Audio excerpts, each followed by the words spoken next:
Hi guys. Hi. Hope you're having a good Sunday night. Back for another episode of No More Some Days, and this episode is a little bit different. Like we've talked about, we want to show you guys don't just want to tell you what we're doing, but we want to show you that we're doing the things that we're talking about, that we're in the process, we're in the work, and we're doing these things and trying to live a No More Some Days life. And so periodically we're going to do separate episodes where we talk about maybe a project or one of the side businesses myself or Megan or we're collaborating on, and give like an inside look at what we're doing, what that looks like, to hopefully give you guys some inspiration for your own projects that you might be working on or hopefully will be working on. So I'm going to kind of interview Megan about one of her things that she's working on for this episode, and feel free to ask any questions that you might have, and we'll address those as well. So, Awesome. Sound good? Yeah, sounds good. So this is impromptu. We haven't prepared, or Megan hasn't prepped for any of the questions, so it'll be a kind of just a conversation. Hopefully that'll be beneficial. So Megan, most of the people that I think are watching probably know that you're involved in a company called Arbonne, but for those who aren't, maybe you could just give a quick overview of what Arbonne is. Yeah, absolutely. So it's a 40-year-old company. It's a health and wellness company that focuses on mind, body, and skin. And we have products for all of those, targeting all of those areas. And it's a network marketing company. And so it's something that not only can you use the products and purchase them, but you can also build a business, think franchise, with Arbonne. So there's a lot of network marketing companies out there. Mm-hmm. What particularly drew you to Arbonne? That's a really good one. Culture was huge for me. I really loved the way that I was approached, and the people that I saw who were successful and who were doing this business. I saw how classy they were and how they truly wanted to help people. It wasn't just about making a sale or signing somebody up, but it was really about like pouring into them and loving them. Also, I just loved, like, again, the way that I was approached, that, the person who shared it with me was just very focused on sharing a blessing, something that had been a blessing in their life. So yeah. I really appreciated that. So you kind of already had a business before Arbonne. You were a violinist, you had your own studio, you played professionally for hire, you did events, things of that nature. Why did you kind of decide that Arbonne would be a better fit for your long-term goals or for our family's long-term goals, and kind of have that step into that and kind of reduce what you were doing on the violin side of things? Yeah, this is something I've actually been thinking about a lot recently. So one thing that's really cool that Arbonne provides is just the flexibility with your schedule. So you can decide when you want to work.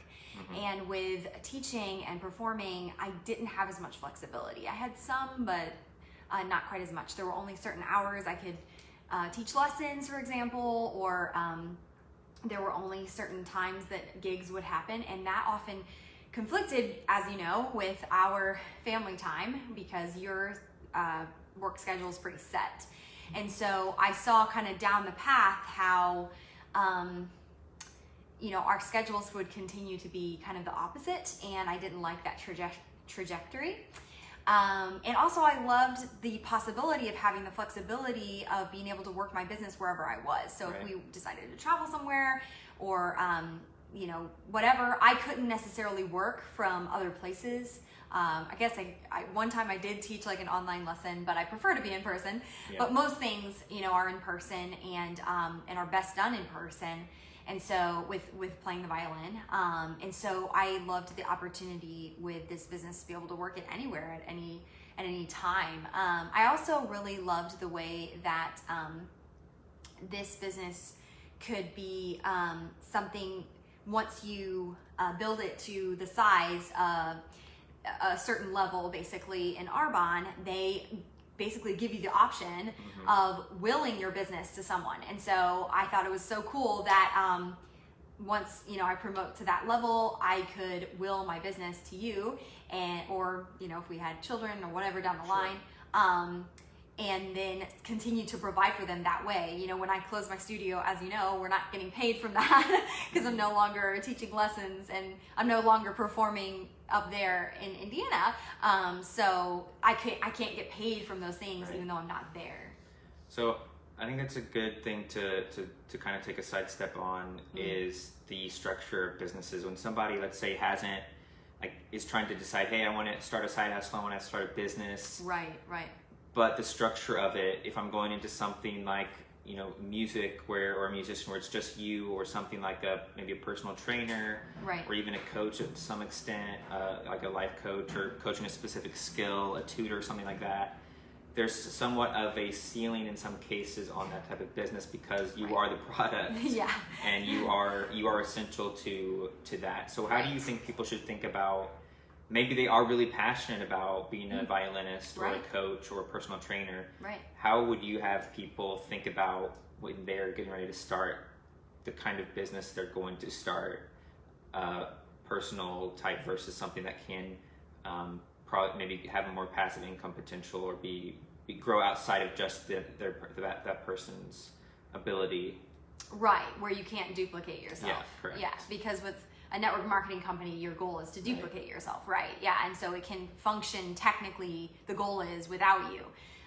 So yeah, I guess for me, like looking back now, I think if you can have something in your life that you're building alongside whatever that is, that does have that ability to be able to duplicate yourself or be able to build it out. I mean, you talked to me about this for a long time, but I potentially had the choice that I could have. Sorry guys, I just realized that I did not plug my phone into my computer. So it's giving me the low battery sign. Sorry guys. Okay, there we go. That you can have other things that you are bringing in income with. So if you wrote a book that specializes in some of the, a specific niche of whatever that you're talking about, or if you put together a system that you could somehow sell, or if you started a network marketing business on the side or something like that, where you're doing something else alongside of that. It doesn't have to be obviously at the exact same time where you're trying to start both at the same time, but I think it's really helpful to have other things in place where you can still be bringing in an income without having to provide a service, because these are service-based businesses we're talking about, and they are dependent on you. I know some people, like, they have their hands and arms and stuff insured because that's their livelihood, especially as a musician. We need that. We can't do our job otherwise. Okay. So, I think just I guess my perspective would be, if you're passionate about that, like you hinted at, find ways that you can duplicate yourself, Right. whether it's via courses, books, hiring other staff, training other staff, Right.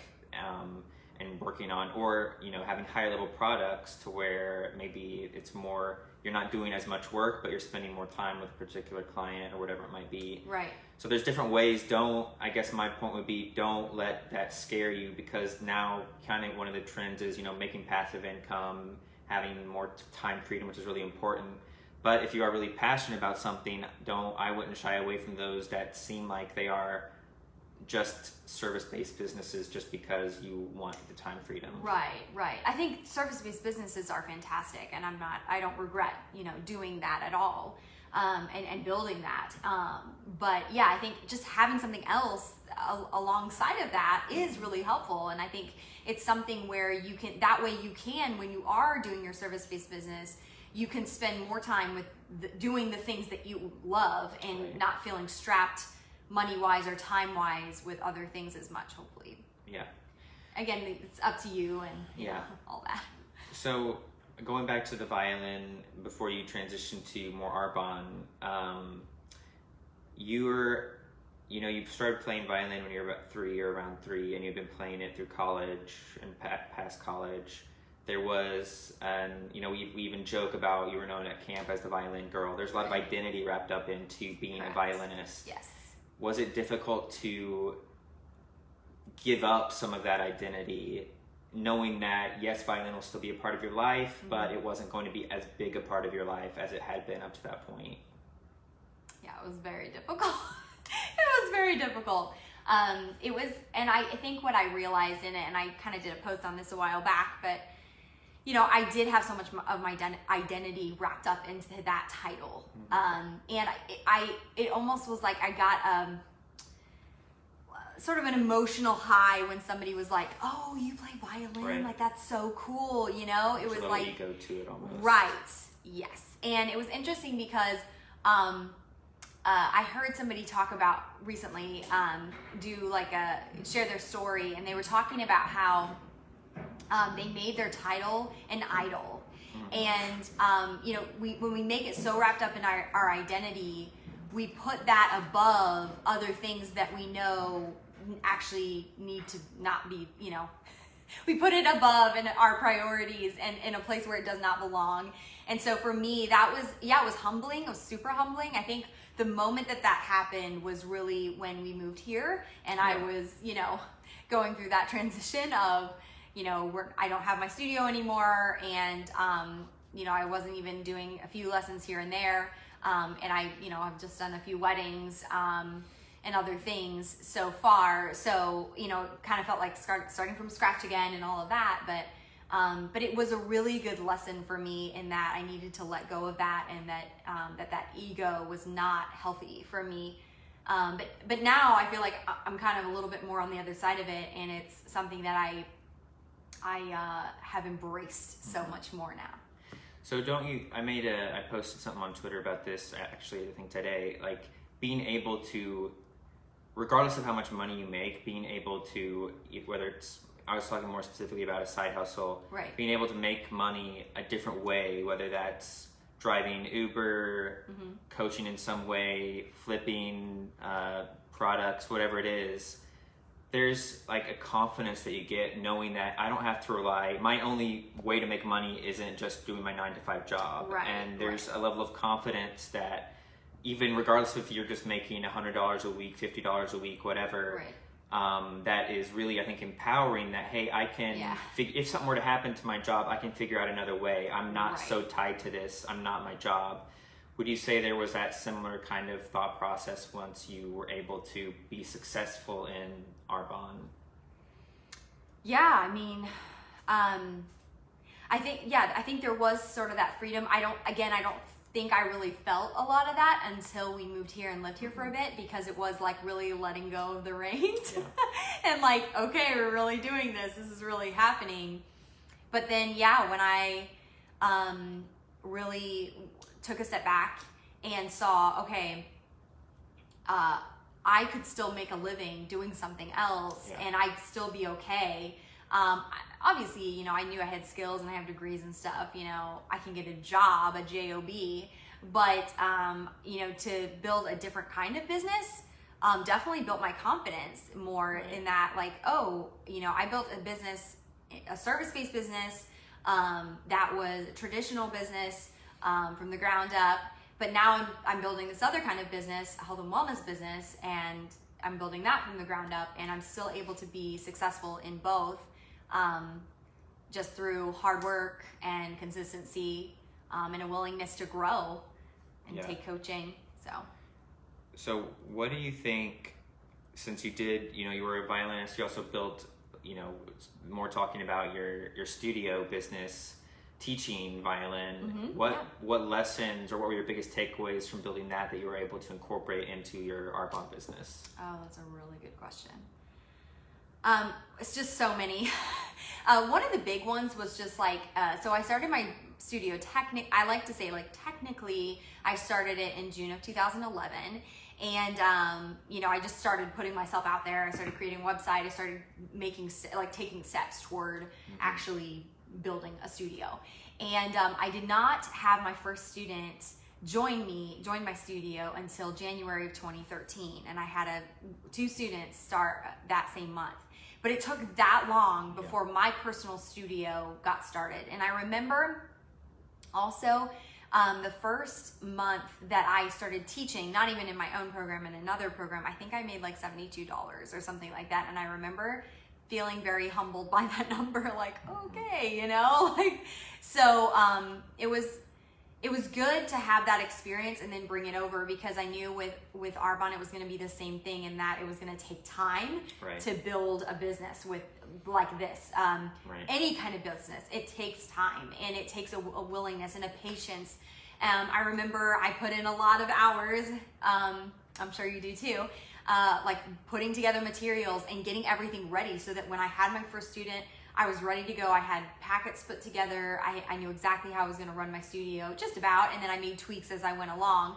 And you know, you can only aim for so long. You got to fire. So whenever I had my first student, I'm sure I made plenty of mistakes, but I really felt a lot more prepared than I even did in June of 2011 to whenever it was a year and a half later. So I guess the point that I would like translate the bigger point to other people watching would be like things that if you're going to transition to something that maybe you aren't as passionate about into something you are passionate about, don't think that there's not lessons that you've already learned in whatever you're doing now that you can use going forward. You don't have to start at ground zero. There's probably principles or disciplines that you've learned that you can take with you and not feel like you're completely going into it blind. Don't just think because maybe it's a different industry or different skill set that you don't have anything that you can offer and bring into the new whatever it is. Like think about what's translatable between these two, and not just what's translatable, but what new from my old industry can I bring into this new industry that isn't there now that could be a differentiator for me. Yeah, absolutely. Because there's those things as well, because usually industries can be so siloed that they can't see outside themselves. So you use your newness as an advantage to whatever that might be. And your previous experience, I mean, of course. In general, like, you know, because you're coming from this other industry, maybe you have something to bring to this new industry that they aren't seeing, like you said, that it's outside of their bubble, and they're not seeing like, oh, we could do XYZ better. A couple of other things that just came to mind too are like customer service and how I worked with my clients, and in the case of my studio, parents, and then also just setting boundaries, I think, is just really key. That was probably one of the hardest things and one of the biggest takeaways I had from my studio, is just being really clear on your boundaries and sticking to them. Yeah. So maybe you could talk a little bit about the process of like, do you think it's important to enjoy the process of what you're doing? I know probably a lot of people have talked about this, but my most recent example was listening to a Gary Vee podcast, and he has this huge goal of he's always been a New York Jets fan. He wants to buy the Jets. Oh, wow. That's a big goal out there. Super big. A huge goal. I mean, it's billions of dollars, $5 billion to buy the Jets. Absolutely. But he's saying like, his point is that whether or not I end up buying the Jets or not, like I love the process of what I'm doing to get there. And if at the end of the day, when I'm 90 years old, I've lived my life, I don't end up being able to buy the Jets, it's still a win, because everything I was doing to get there is stuff I love to do. So what's the importance of loving the process of what you're doing day to day, outside of, you know, maybe you have an ultimate goal of being able to, you know, you retire your spouse, not have a 9 to 5. Like, what is the importance of still loving the process day to day? I mean, it's so important. I can't put a price tag on that. I can't put I can't quantify that. It's so important. It's necessary. It reminds, when you were talking about that and that big goal of Gary Vee's, that reminded me of this Jim Rohn quote, where he was talking about like, what if you grew yourself to be a person who could earn $1 million? Like, basically he was saying, like, in order to earn $1 million, you have to grow yourself into a person that adds that much value into the marketplace. That's why you get paid that well. And I thought that was a really interesting way, because it's like sort of the opposite. We kind of look at like win it big or the lottery or whatever, instead of like, what if you added that much value that's why you get paid that well, or whatever. Maybe it's millions or billions. or whatever that looks like. But again, it's like the process of becoming. And so we talk about that a lot in Arbonne, like the process of becoming is super important. And the process, one thing that we like to talk about too is like the process itself prepares you for the journey ahead. Right. And so even with my violin studio, you know, sometimes in your life, obviously you look back and you're like, why did I do that? Or was that a waste of time or whatever? But now I look back on it and like we were just talking about, there's so many lessons there. Mm-hmm. And I look back early in my Arbonne business and I go, there's lessons there. It wasn't for naught. It wasn't useless. I was learning, I was growing, I was becoming a better person. I was adding more to the marketplace. I was shaping who I need to be for my future self, for my future team, for my future clients, for the life that I'm trying to build with this business. Yeah. So do you think when somebody is looking to either start a side hustle, start their own business, that it's imperative that they choose something that they're going to love doing and hopefully make the amount of money they want? Because there's a lot of get rich quick schemes, or, you know, salesmen that if you put in, you know, 5-10 years, you're gonna be able to exit, you're gonna be able to get out with a lot of money, but you may hate every day that you're doing. What is you kind of have to balance that to some extent, but would you advise, at least in your experience, that it would be more important to do something that you love doing and you know you're going to be able to do on a day-to-day basis? Oh yeah, absolutely. I think it's very important, especially if you want it to be something long-term. I mean, different than driving for Uber, you're not building a business when you're driving for Uber. I mean, it's just like a one and done thing. Versus if you are deciding your side hustle is going to be some sort of business, like you're going to start an Etsy shop or whatever, then yeah, definitely find something that you're passionate about. I think sometimes though we write off something because it's not like something we're initially excited about or initially passionate about. So like, for example, you know, with me starting a health and wellness business, I never saw myself doing that. I never was like a health guru. Like that was never my thing. But I love sociology and I love personal development and I love the fact that because I have different health issues, it woke me up to the fact that I needed to get serious about what I was putting on and in my body. Yeah. And so that turned into something that I was passionate about. So again, I think you have to have an open mind, but at the same time, yes, you do want to be passionate about it. You do want to bring that fire and that excitement to it, especially if it's something like a business that you're building. Because again, it's like the No More Some Days lifestyle. I mean, what does that mean if you're pursuing a bunch of stuff that's like meaningless all the time? You know, like it's one thing to drive for Uber Eats or whatever, like that's fine. There's nothing wrong with that. But like if that's your only, like if that's something that you're trying to build into a passion, that doesn't make sense because it's not a building sort of business. It's just something to earn some extra money, if that makes sense. And I think it's also important to distinguish that network marketing is often like categorized as this like get rich quick scheme, or that some people sell it as that, and it's not. It is not even close. It is an actual, you build a business, you actually have to do work and you have to put in a lot, and it's usually time and effort, hustle and grit, willingness to hear a lot of no's and be patient, and to stick with the process. And I think if you're looking for a get rich quick scheme, then you're looking for the wrong thing. Right. You're not looking to grow or be about the process, because you're looking to just get a quick fix, which is not really an answer. It's just like with your lotto winners. They're not keeping that money. Well, it's like the point you said before. You're not looking to add any value to anything. Right. You're just wanting some money so you can be lazy and do, you know, go live on a yacht or whatever it is you want to do. Right. You're not really looking to add value to anybody's life, not even your own, really. Yes. You're just looking for enjoyment in some capacity for you to spend money and live, not have to have a job. And so you're producing no value, so you're just, it is basically you're hoping to get a lotto ticket and can move on. So what do you think has been the biggest challenge in Arbonne for you?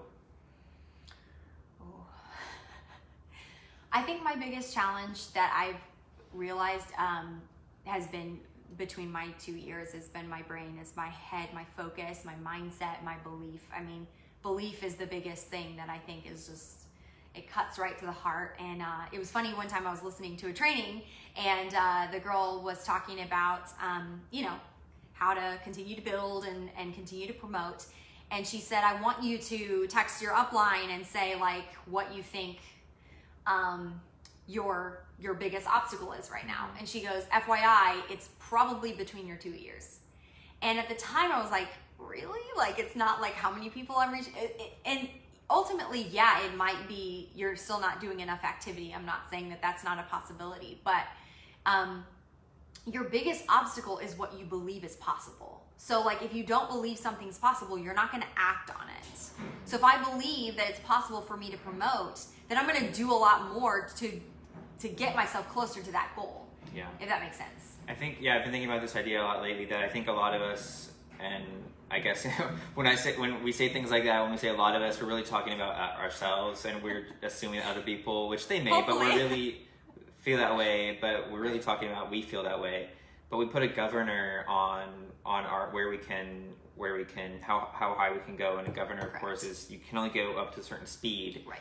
And so we kind of even self-sabotage when we get a little bit above that. Right. I've noticed that in my own life, in different struggles with eating, where I'll do really well and I'll see some results and I'll be Right. excited about it, and then I'll lapse. And it's like, why did I lapse? Everything was going great. Right. And we do that, and a lot of us, I think, have that mindset where we think we only either deserve or because the expectations of others or whatever reasons, that's be a whole nother episode, but we think we only can get to a certain level, and then we go back down. And then eventually, yes. I think that gets lower and lower because we become disappointed with us not achieving a certain amount of success in whatever area that is. Right. So it keeps going a little bit lower each time we kind of fail, and it comes back down. But I think another thing is that you kind of hinted on, like, reality is kind of flexible. Our reality, our perceptions are all different, and we Right. can use that to our advantage. Right. And when you're talking about self-belief, if we can get to that point where we do have that belief in ourselves, we do have that trust, that confidence to go after what we want and really believe it's possible, then that can really, totally change the trajectory of our lives, I think. Oh, absolutely. I couldn't agree more. I think, whatever you believe is possible, that's already your limitation right there. So that's where, we're always encouraging each other in Arbonne, like, why don't you just 10 times that? Like, why don't you just make it bigger? Because you're only gonna go as far as your brain thinks is possible. And Yeah. So why not think bigger? Why not think about buying the New York Jets? Because that way you're gonna go for the billions of dollars. You're gonna go for and that's the thing. a When he bigger talks goal. about, when I've listened to a lot of interviews of his, he says, when I buy the New York Jets, he doesn't Right. say if, he doesn't say, and Like, well, and, maybe someday. No, and I mean, that's not to say you're delusional, but Right. you're priming your brain, you're coaching yourself, and it's not delusion, because he also, in other interviews, in moments of a question, he realizes that that may not happen, Right. but you're priming yourself, and you're acting as if. Right. We've talked about that Yes. in different episodes. Yes, that we this have. is going to happen. I am this person. I am capable of this. Right. And so I think that's really important, and something, self-belief, that we've talked about a lot. Yeah. And it's a daily battle. Yes, it is. So my other question was, what has been your biggest unexpected benefit? So, like, not the money, not things, Right. what going into it that you weren't really even thinking about. What's been the biggest unexpected benefit to starting an Arbonne business? Yeah, so there's kind of like two main things. There's really not one, but there's two main things. The first one is the person I've become. I never ever expected to grow as a person, to be a totally different person now, almost 4 years later. I feel like I'm not even the same person, like, at all. And I think people close to me hopefully have seen that as well, that I've just grown myself so much, and I've kind of become addicted to this, like, process of growing and, like, being a better version of myself every single day, and learning to forgive more, love more, and be more gentle, or whatever it is that I need to embrace and embody that, like, scriptures already teach. I feel like I've been given more tools to be able to embody those characteristics and those traits that I want to have into my life more, and make them a part of my everyday. And then the second one is that the community. I mean, just the people that I've met between my clients, my business builders, the other consultants in general, and our team is just, and in Arbonne in general, it's just more than I ever expected. The energy that they bring, the way that they challenge you, the positivity. They're not your average person because they're not thinking like an average person, you know. And it's like, if that becomes your tribe, and again, that's speaking into your life, you know, that's speaking like what's possible, instead of the doubters and the naysayers and the dream stealers that are that could be speaking into your life. You're making room for people who are speaking life into you and your business and your faith and your family. Yeah, I think that's a really important takeaway for all of us, is either finding a team you want to play on, or, you know, starting a team you want to play on in whatever case it is. But that culture is something that I think we all seek and we all want, especially now, because it gives you safety, it gives you comfort, it gives you challenge, it gives you a family of some kind, and that is one of the, I mean, that's one of the things about being human that we crave and that we need, and that is so important, is connection. I don't know if we got any questions. Let me check. Again, like, for everybody watching, this isn't a commercial for any of the things that me or Megan are doing. This is just an insight into what we're working on. Like we've talked about, I want to be transparent with what we're doing and what we're working on, so that you can have takeaways, hopefully, in your life, and that you can share some of your own learnings with us as well, and with the community that we're trying to build. Yeah, absolutely. And I just feel like it's important too to say like what we're doing, you know, specifically to try to live out the No More Some Days lifestyle in our own lives. I don't think we have any questions, but we appreciate you guys popping on though. Yeah, thank you guys so much for watching. I hope you have a good week, and we will... Oh, wait, we do have one question just came in. Do you guys bullet journal? So, not specifically. So I've gone back and forth with journaling and planning. It's something that I need to work on and be more intentional on. For a while, I was doing the gratitude journal, which I really liked, that you do in the morning and at night, and just kind of priming your mind for gratitude specifically. Right now, I just started it's called Best Self Planner, that goes over the month and the week, and you can break it down into projects you're working on. So I just got that a few weeks ago, so I'm just getting into it now. So once I get into it more, I may have a better idea of how applicable and useful I think it is. And then I really also just want to get into journaling at night on more free-flowing, like what happened, what I could do better, what was great about the day. I don't know if you want to go into any of your journaling practices. Oh yeah, I mean, so I've never really gotten into the bullet journal thing, but I know it can be really helpful if that's something that is along the lines of like kind of how your brain thinks. I feel like everybody kind of needs something like specific to how they think and what they're doing.